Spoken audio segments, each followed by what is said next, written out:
Bonjour, peux-tu te présenter? Je suis croyant en Jésus-Christ et dans l'émerveillement qui grandit avec le temps. Je sais que c'est biblique, que ça puisse être comme cela.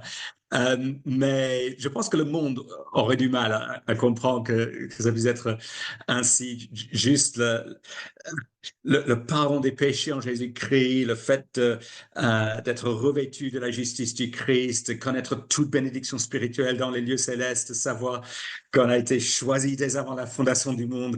Je suis dans l'émerveillement. Euh, et c'est aussi une grâce pour moi d'être marié avec Myriam. Et nous avons une fille, Clara, qui a 12 ans, et je m'occupe d'un institut biblique à Bruxelles.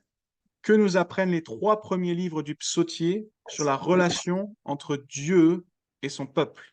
Alors, le psaume 2 est introductif et programmatique pour tout le psautier. Il reprend l'alliance conclue avec David qu'on trouve dans 2 Samuel 7.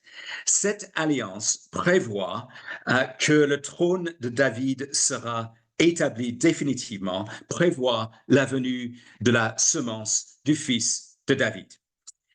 D'après le psaume 2, ce fils, ce roi, ce Messie sera investi sur Sion, la montagne sainte de Dieu.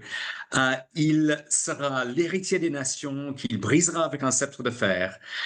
Euh, et on est tout de suite dans l'attente de savoir euh, comment cela se fait-il que à l'époque où le psautier est compilé, euh, ce n'est pas le cas. Donc, le juste du psaume premier qui lit le psaume, qui médite le psaume 2, est en train de se demander, mais ce n'est pas ce que je vis. euh, et le la suite donc donne les outils permettant à ce juste du psaume premier de réfléchir à ce qui se passe, ce qui s'est passé dans l'histoire des Israélites et ce qui se passe dans le temps présent, qui est du moment du retour de l'exil babylonien et avant la naissance de Jésus-Christ. Et dans le premier livre, qu'est-ce qu'on trouve? Le personnage de David, fils de Jessé. Et par moments, dans le livre, il semble être à la hauteur de la figure du Messie telle que présentée dans le psaume 2. Il est juste, il est victorieux sur ses ennemis, mais c'est l'autre angle de la caméra qui prédomine dans le premier livre du psautier. Euh, il est assiégé par ses ennemis, il est pécheur, il est même à la fin du livre malade. Dans le deuxième livre, c'est rebelote. Le péché de David est sérieux, ses ennemis sont puissants, son corps est fragile. On constate à la fin du deuxième livre qu'il est au crépuscule de sa vie. Mais dans le deuxième livre, un autre personnage euh, arrive en scène et c'est son fils, Salomon. Et le souhait qui est exprimé dans ces psaumes qui encadrent les 45 et 72, 72, c'est que son règne sera marqué par la justice. Son trône sera établi définitivement. Il dominera du fleuve jusqu'aux extrémités de la terre et tous les rois se prosterneront devant lui. Il est à la hauteur de ce qu'est l'attente du psaume 2. Et d'ailleurs, toutes les nations seront bénies en lui. Arrive le troisième livre, et c'est la crise, provoquée notamment par l'exil babylonien. Il n'y a plus de fils de David qui règne à Jérusalem. En quoi le psaume 89 est-il pivot? Et qu'est-ce qui rend le psalmiste perplexe? Oui, donc avec le psaume 89, nous nous situons à la fin du troisième livre et c'est frappant, c'est perturbant. Il y a là, donc à la fin du troisième livre, j'ai la Bible sous les yeux ici, il y a une doxologie.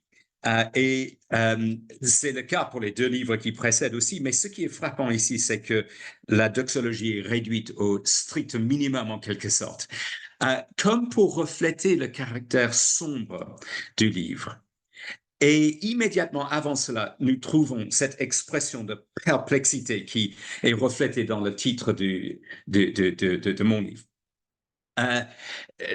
Formellement, là, à la fin de ce troisième livre, donc dans la dernière partie du psaume 89, le psalmiste accuse Dieu de manquer à ses engagements envers son Messie, comme si le contexte de l'exil babylonien indique que Dieu a décidé de revenir sur ses promesses faites à David.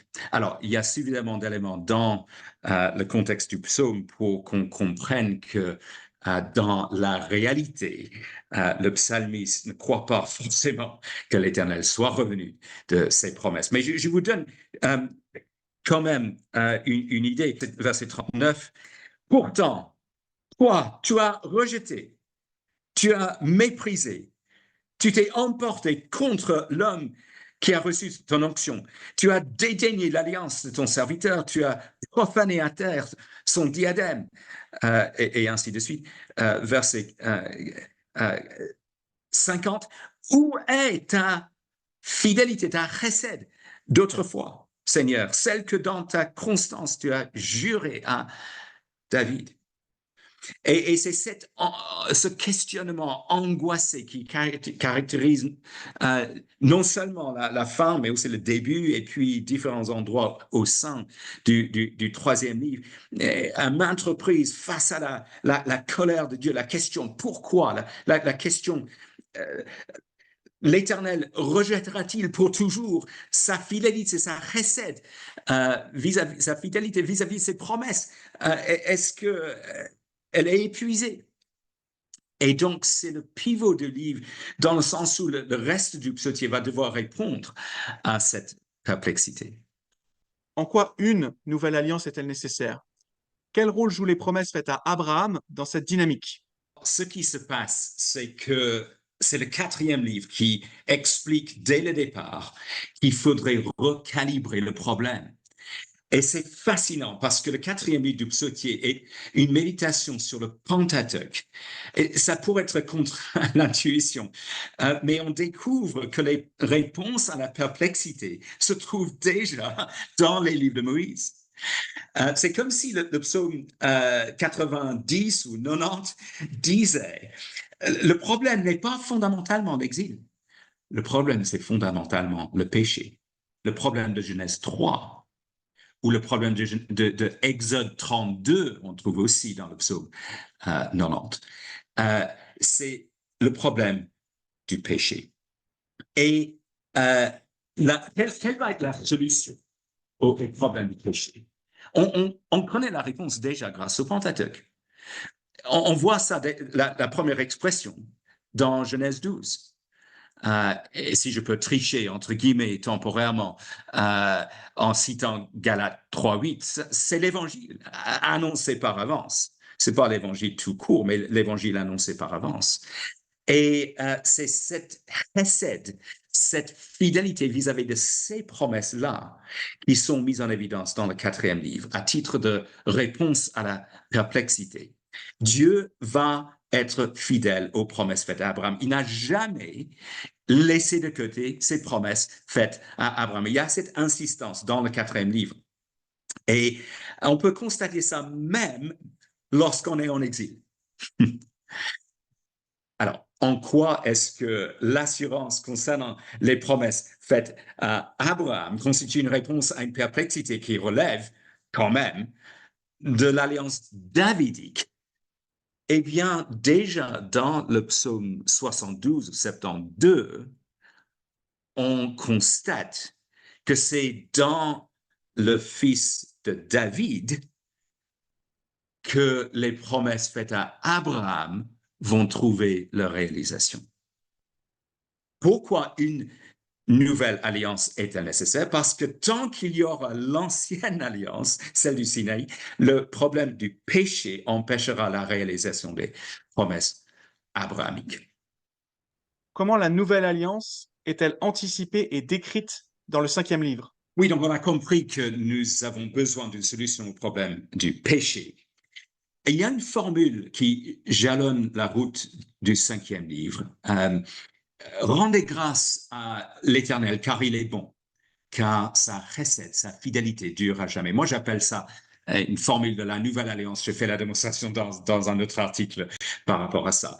Et cette formule de la nouvelle alliance jalonne la route du 5e livre et va même crescendo. Parallèlement, dans ce 5e livre, des portraits grandioses du roi qui doit venir sont présentés. Et on trouve ces portraits à des endroits stratégiques au plan structurel dans le déroulement de ce 5e livre. Et il se trouve que ce personnage doit être non seulement un roi juste et victorieux, mais encore un serviteur souffrant et un prêtre permanent. Tout cela dans le cadre d'un nouveau régime, un nouvel ordre, si l'on veut, selon Melchizedek. Psaume 110.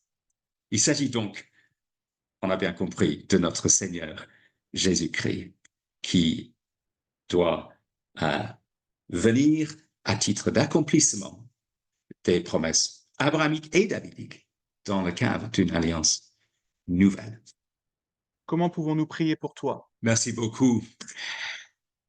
Ce n'est pas un secret que, avec le nombre de départs à la retraite, entre autres, le besoin de nouveaux pasteurs formés en Europe francophone est criant. Merci de prier pour que, dans sa grâce, Dieu continue à utiliser l'Institut biblique de Bruxelles pour former, selon la vision centrée sur l'évangile de l'Institut, des serviteurs de l'évangile qui soient fidèles, compétents et consacrés. Et cela, bien entendu, pour sa gloire. Nous sommes très reconnaissants à Dieu pour les étudiants que nous avons actuellement en semaine dans la filière du samedi. On remercie Dieu pour l'ouverture d'une antenne de l'IBB à Lille. Juste à raison d'un samedi par mois à ce stade, mais gloire à Dieu pour la possibilité de servir des personnes dans cette région aussi. Et puisqu'il y a aussi une dimension personnelle dans cette question, mes sujets de prière par défaut sont que je sois un bon mari et un bon papa. Je voudrais aussi être un bon professeur et un bon prédicateur et ainsi de suite, mais je connais les priorités bibliques et donc merci beaucoup à toute personne qui aurait à cœur de prier dans cette perspective.